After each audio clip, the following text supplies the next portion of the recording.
Hello, my name is Meera Bhatt, and I'm a senior at Montgomery High School in New Jersey. Welcome back to the interview series on colleges and careers, where I talk to established professionals from a wide range of careers to learn and gain a well-rounded understanding about different careers and different pathways to success. Today, I'm so honored and super excited to be speaking with Ms. Payal Sahni, the Executive Vice President and Chief Human Resources Officer at Pfizer, which, along with being a Fortune 100 company, is also now a household name due to their COVID vaccine. Ms. Sahni has almost 25 years of experience at Pfizer in global talent strategy, diversity and inclusion, total rewards, and colleague experience. Ms. Sahni holds a Bachelor of Arts in Psychology from Rider University and a Master of Arts in Psychology from Fairleigh Dickinson University, and joined Pfizer Human Resources in 1997 after graduating from FDU. Ms. Sahni's journey to where she is today in her career is so inspiring, and I cannot wait to hear all about it. All right, Ms. Sahni, welcome. It's such an honor to be with you. Thank you so much, Meera. Very excited to be with you. All right, so I want to start off by saying that I was so moved and inspired by your recent LinkedIn post regarding the violence in Afghanistan and your connection to it. So your journey is even more remarkable, and because of all the challenges that you have faced as an immigrant and woman. And I would love if you could just share a little bit about your background. Sure. This recent, obviously, headlines with Afghanistan has really brought out memories for me. And, I almost forgot all of the things that I have been through since I came to the US. And so I wasn't born in Afghanistan, but my parents, grandparents, everyone was born in Kabul. I was born in Delhi in India, but just stayed there for about a year or two and then went back to Kabul. So my memory of, being in Afghanistan was stronger for me because I was older, and I was there for about 4 years. Grew up in Kabul, and it was a beautiful life. Grew up with my extended family, and that's just the nature of it. And my parents strived for a better life. So my father kept trying to come to the United States. And I remember my mom, he's still telling me stories that my grandfather said, "You're nuts. You're going to go out there and there's no jobs. You're going to end up washing dishes." And he's like, "I don't care, because I think that the future is going to be brighter for us and for my little family. I don't have any siblings." So he just said, "Let's go." And he left before my mother did, and went to India to be able to get a visa from Afghanistan to India, and waited for us there. And, a few months later, we ended up joining him and made our way to the United States and began a life. And, I was dropped into like the first grade in Queens, New York, and I had to figure out like a whole different system. Learned a lot of my conversational English, as I mentioned in my article, from Sesame Street. And as a result, watched my parents work 2-3 jobs and do a lot of sacrifices, making a lot of sacrifices so that I could have a better life. And, lo and behold, my mother's aspirations for me were a lot of the things that she didn't get a chance to do, which were, going to college, having choices, whatever those choices were, being equipped to handle life in the way that I wanted to handle it, versus being told or being expected to do something that I didn't want to. And, for her, college education was a big one. So they worked really hard. I had financial aid. I had uncles that pitched in so that I could go to college. And then my mother's aspiration after that was, don't stop now, go for your master's degree. And then if you settle down, if you want to do something, that's fine. But I don't want you to look back and say you didn't have the options. And that brought me into psychology. And from psychology, kind of following my way, first was more, I would say, getting into school, thinking I was going to be a doctor, and that went really quickly, but landed me at Pfizer. So I'm so grateful. And when I look at all of those refugees, me being one of them, that came into this country in the United States and having the choices that I did, I feel my heart's still breaking for so many that may never have the opportunity that I did. Right. Wow, your journey is just so inspiring, and it's incredibly moving because as you speak about that, like you said, we just think about the other people that are facing the same thing right now. So next, I wanted to kind of jump to more so your career journey at Pfizer. So it would be kind of insightful if you could give us an overview of your career and from choosing your major in college to where you are right now as the EVP and Chief Human Resources Officer and kind of everything in between. Sure. So, I would love to tell you that it was like this path that I, was very thoughtful about, and here are the choices that I made that landed me where I am. But, such is life, right? And I think I learned a lot of that because of my culture, my background, which, my family basically put one foot in front of the other, and they're a bunch of entrepreneurs, and just figuring out like what to do next. So for me, I love biology. Like in high school, I was really good at it. And my parents' aspiration was like, be a professional in something. So I went in there pre-med in college and I didn't like it. I loved the science of it. But there was an aspect that was just not bringing me joy. And it wasn't because I wasn't doing well. I was doing fairly well. I just wasn't enjoying myself. And one of my advisors who I seeked out said, well, why don't you, and funny enough, he said, why don't you just stay in the liberal, like arts and sciences, because it's really difficult to switch businesses, right? Business and majors. And so I said, let me try my hand in psychology. And I completely fell in love with it. And part of it was because I think I was, discovering who I was, and the whole science of thinking, about why you make the choices that you do, what goes through your mind, and life is full of experiences. So I continued down that track, and I finished, undergrad, and then I said I wanted to go further. I wasn't sure how much further. Like, did I want to become a psychologist? That was my sort of aspiration. If I needed a guiding light. And so I continued that. And, 1 year into my graduate school, I remember my father asking me, like, what are you going to do after you graduate? And I thought, well, I haven't really thought about that. Haven't thought that far. And so he said, why don't you start talking to some of your professors? And I came upon an amazing advisor. He's since passed, but he said to me, come audit one of my classes. And it was consumer behavior. And so I started there. And then he said to me, have you ever thought about human resources? Now, being a psychology major, at that time, right? I was doing experiments, why do people make choices? Why the brown-eyed girl versus the blue-eyed girl, all those experiments. And I had never even really heard of human resources. And he said, I've got some folks that I know that are in Pfizer. They look for summer internships. You may not get paid at all, but I'll give you some credits, and why don't you go experience it? And, so I landed myself a internship at Pfizer, interviewed for it and everything. And they gave me the role. And right before my internship was supposed to end, before the summer, they offered me a job and said, we could really use you. It was a time where Pfizer was growing. We had just, embarked on a new product launch, and we were about to acquire another company. So they said, we could really use the resources. You're trained now. We'd love to have you join. And I just thought, I think the first moment when I called my parents about the news, because I call them, whenever something major happens in my life, they're very important to who I've become. They were on their knees, like, are you kidding me? You got a job offer, and you're not even done? I said, yes. And by the way, they offered to pick up my last year of school. Like, why are you even calling us? Go in and accept the offer. I did. And, what I did throughout my time, and, 24 years later, I'm at Pfizer in this role, I just never said no to experiences. I have always stayed in HR, but different parts of HR. I tried to learn the vastness of Pfizer, of like so many different functions, and the best people I've come across, in industry, the best scientists, the best finance people, reputation, thinking about philanthropy, all of the giving back that we do as a company to the communities that we serve. And I was fascinated. So I felt like I had tons of different jobs and experiences, but I never had to leave. And so, again, every day was never I want to be here in 5 years. I want to be there in 3 years. It was for me doing things that I learned from, that I enjoyed, that I had a personal fulfillment and commitment. And I was just so excited every single day, because no day was the same. And by the way, 24 years later, I can tell you the same. Like, yesterday was nothing like it is today. And I love it. Right. Love it. Wow, you touched on so many good points there. And so well, my next question was going to be, did you always know you wanted to be in HR? And you kind of touched on that.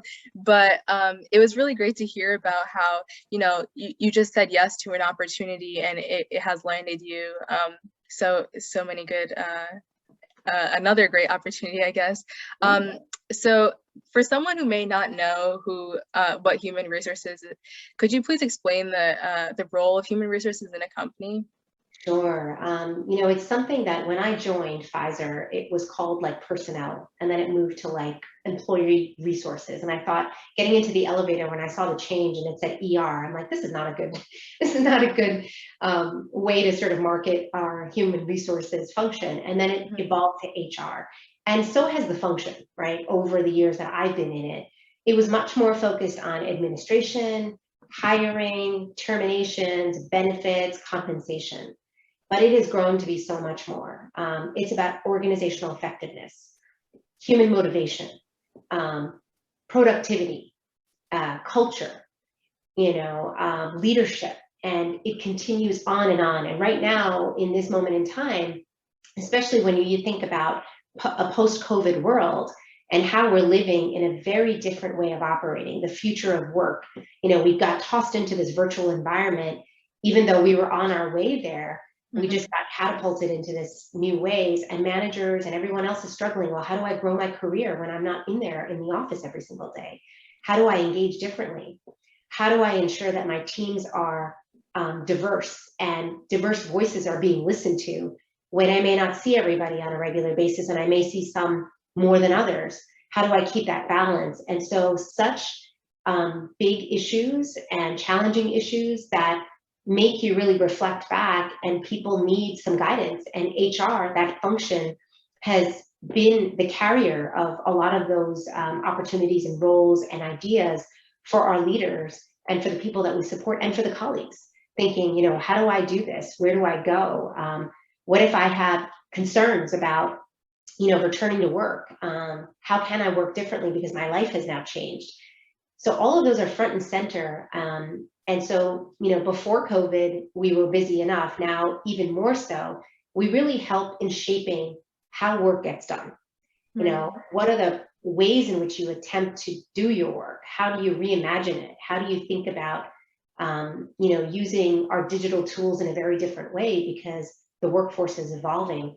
So we touch all of those core functions that I mentioned earlier, like, we still have to come up with unique benefits that are going to meet people for the moments that matter for them the most, pay them equitably and give them an incentive plan that excites them and motivates them to do their best job. At the same time, we have to make sure that we structure the work so that they can do their best work and that there's fairness, that everyone's voices can be heard. We're the carrier of that culture and the torch that everybody looks to say, how can we evolve the way that we operate? And how can we do it in the best way possible? So, it's a very exciting place, and, it's not for the faint of heart, because you have to really struggle for answers. There is never going to be an answer that everybody is going to be happy with. And, it's hard decisions, but it's decisions that you have to say, what are the principles that can drive it? What are they, are they speaking our values? Are they allowing us to be fair and consistent in how we approach it, knowing that we will never make everyone happy because, we're made up of the world that we live in, and rarely is everyone happy with the choice. So again, not for the faint of heart, but a place where if you like to think about things hard, if you like to create an environment where people can do their best work, it's, pick human resources. It's a fantastic place to be. Wow, it seems like there's a vast responsibility list, but also it's all connected in the same way. So it's really interesting. So since you're the head of human resources, what are the qualities that you look for in people that you're hiring? And since Pfizer is a global company, is it different based on the location of the hiree and their position? Or is it like, we have these ideals and this is what we're looking for? Yeah, it's a very good question. No, I think our hiring, we obviously look for the best talent, but there's a filter that we use. And our filter is very similar to the filter that we use to drive every decision that we make at Pfizer, which is around our values. And we've got four core values that we really use for our key decision making. It's courage, excellence, equity, and joy.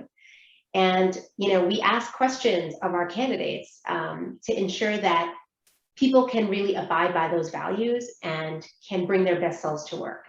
In addition to that, we look for people that are agile and that can adapt to things very quickly. And that recipe, again, our values are consistent no matter where you are at Pfizer, which country location you are, and is a good footprint for us all.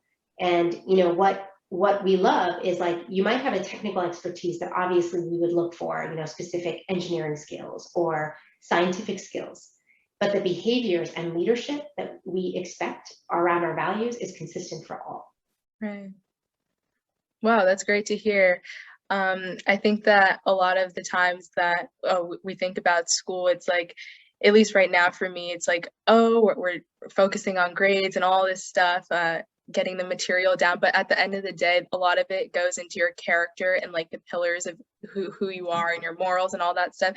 So it's great to hear that, that continues and is even more important into the workforce. Absolutely. Yeah.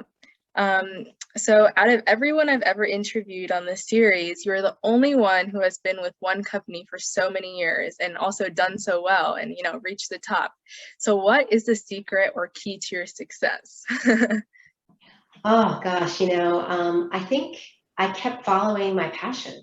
And my passion was about making a difference and learning and gaining new and different experiences and being in an environment where my personal values aligned with the company's values. And so I never found a reason to leave because, if I was looking for, why would I leave? I would leave a company because maybe I wasn't happy with the boss. Maybe I wasn't happy with the work, and maybe I wasn't happy with the pay. And last but not least, I wasn't happy, with the values. And none of those ever came to light for me because I had so many different opportunities at Pfizer. We're a large company, and we also believe in getting different experiences. That's something that, as the head of HR now, I'm really instituting to make sure people are trying to not just look at, like, how do I get my next promotion, but how do you get your new experience? Mm-hmm. Because if you're not enjoying what you love, no amount of money is going to make you happy. It's just not. I've seen it, I've tested it. People leave for other reasons. It's usually not compensation. It's usually not, anything like that. It is usually because they stop growing, they stop learning new things, and they don't feel respected, or they don't feel like their values align with. And last but not least, actually, is also who they work for. If they don't respect them, then they make different choices. But for me, I've always found that sense of discovery, this every time I turn the corner at Pfizer, I learn something new, and I still do. Mm-hmm. And that's what keeps me there. And, again, the values for me are so personal, and they're so important to me, to who I am, and that the fact that the company's values match up with mine, I couldn't find a better match. But, you're part of that question of, like, how did I get here? I think it's because I put my head down and did my job. Right. I tried to do the best where I was and contribute the most that I could, and promotions came. Mm-hmm. Opportunities came. A lot of the moves I made actually didn't even come with a promotion. They just came with a new experience, and I just embraced it because I was excited about the experience. And I would definitely encourage people to do that, because if you're not happy, you will never be able to do your best work. Mm-hmm. Yeah, I think that following new experiences and following things that excite you can only lead to a higher and better way. So that's great to hear. And so how do you see the role of human resources evolving in light of new technology and changing needs, and the way the pandemic has shifted how people work, I think almost permanently, and in the next decade or two? How do you see the role of human resources evolving? Yeah, I think it's definitely evolving very fast, and the pandemic, accelerated that movement. Is we've got to figure out ways to get our workforce to do their best work, but in a very different way, right? It is no longer FaceTime in an office, which, by the way, at Pfizer, we weren't that way anyway. People had a lot of flexibility pre-pandemic, and we were headed that way even more so.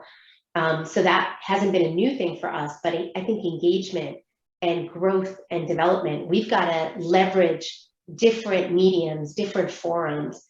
We've got to actually reduce meetings and emails, right? Which is something that I think everyone has been talking about, Zoom fatigue, and having a beginning and end to your day, but leveraging of technology to engage better rather than just create more work.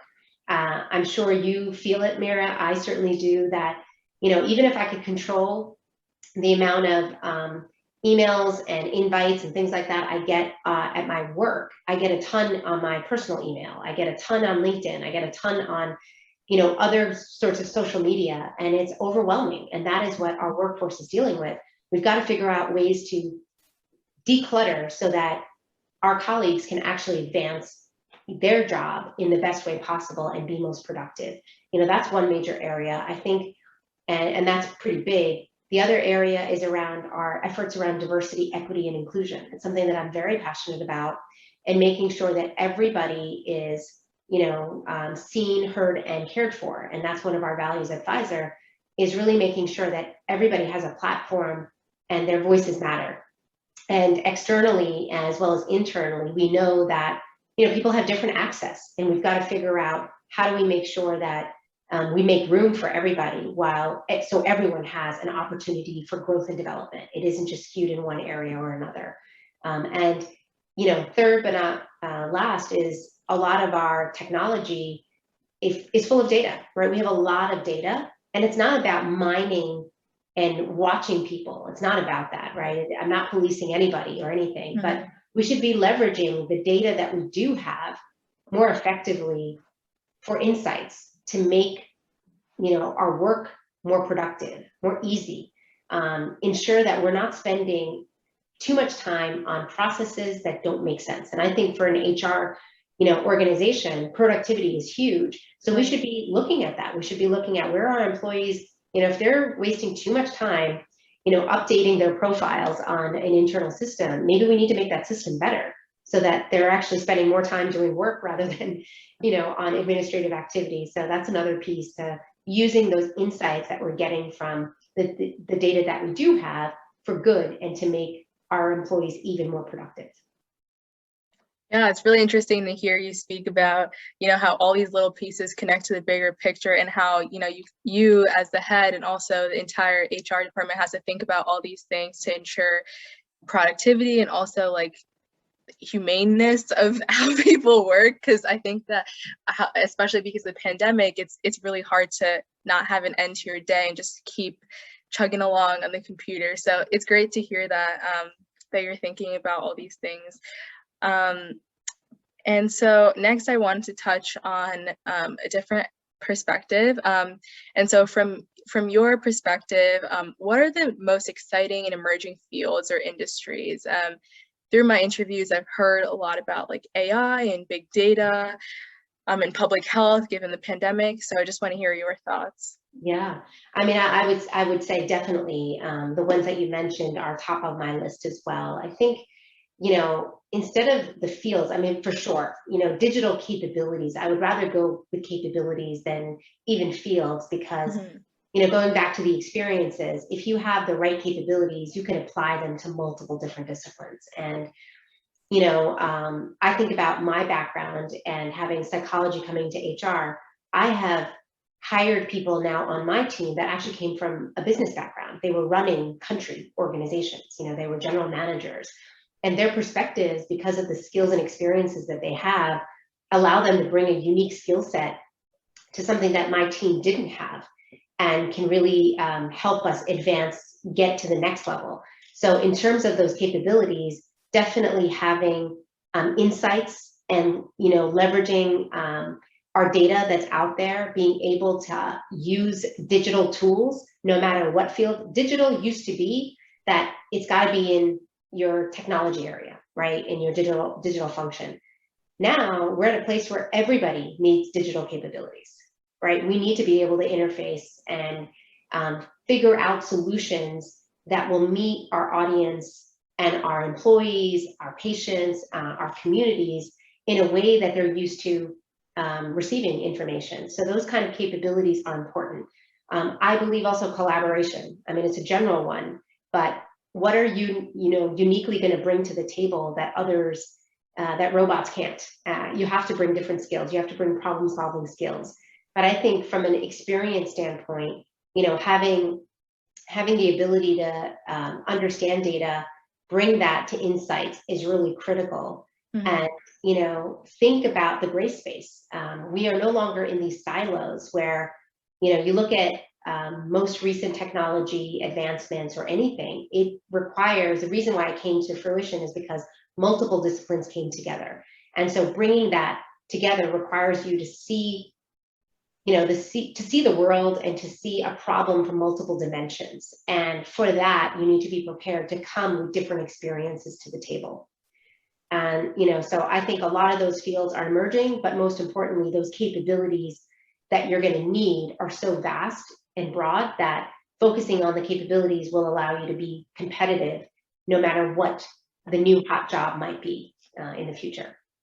Right. I think that's a really interesting perspective, especially now that we hear, like you said, about all these different technologies.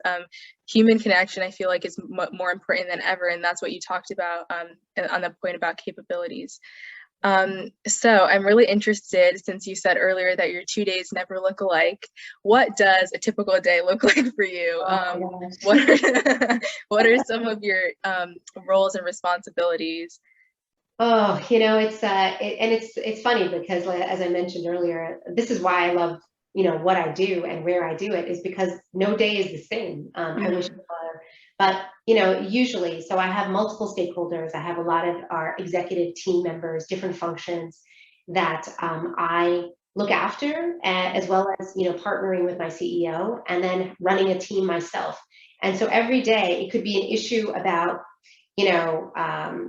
a vaccine issue, mainly, COVID, and how do we make sure that the benefits that we have for our employees in India or Brazil are the right ones to meet them where they need it most. Mm-hmm. It could be that, hey, we're going through a massive reorganization. We just bought a company and we need to integrate a new company with Pfizer. So what is the approach that we're going to take for setting up a process for selection of our employees? What benefits will we have? And making sure all of the communication and a process is in place to do that. The third could be a grievance that I get from an employee that says, I don't feel like I was treated fairly. And then my favorite ones are the ones that say, hey, I really love the way that you're shaping human resources, because it finally feels like there's the employees at the center. And so I love all aspects of that, but I always try to, it doesn't always work, but I try to always keep a little bit of block of time so that I am not running from meeting to meeting and I have some time to think. For me, I love going out for a walk whenever the weather allows me to do it, early in the morning or at the end of the day, because that's where I do the most creative thinking. And I can reflect on themes of what I've heard during the day and what I might need to do. Because, the stuff that I love to do the most is the creative. I love bringing innovation and new ideas, new ways of operating.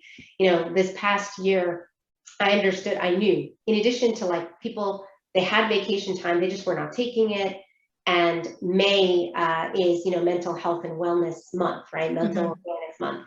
So we partnered with Arianna Huffington's company, Thrive Global. We had them come for a session with all Pfizer employees, and we offered every colleague, no matter where you were across the globe, 1 day off to be used as Wellness Day.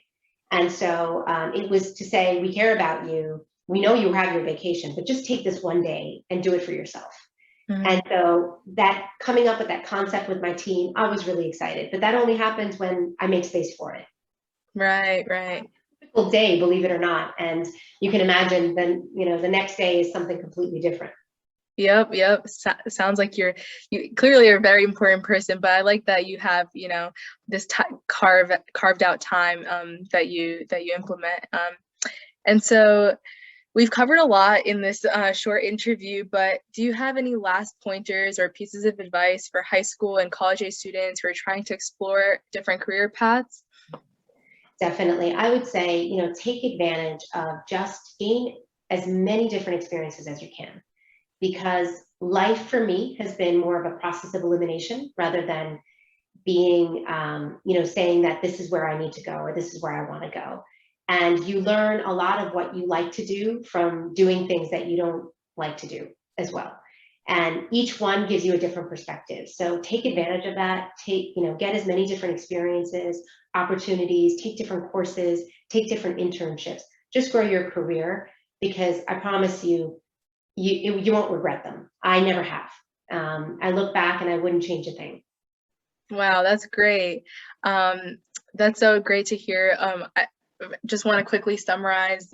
So the main things that you mentioned today that, really stuck with me were following things that excite you and saying yes to a lot of opportunities. And I like that point about process of elimination. And sometimes you have to do things that you don't like to figure out what you do like. So thank you so much, Ms. Sahni. I definitely learned so much, and I'm so grateful for your time. Thank you so much. My pleasure, and thank you. Thanks for the opportunity.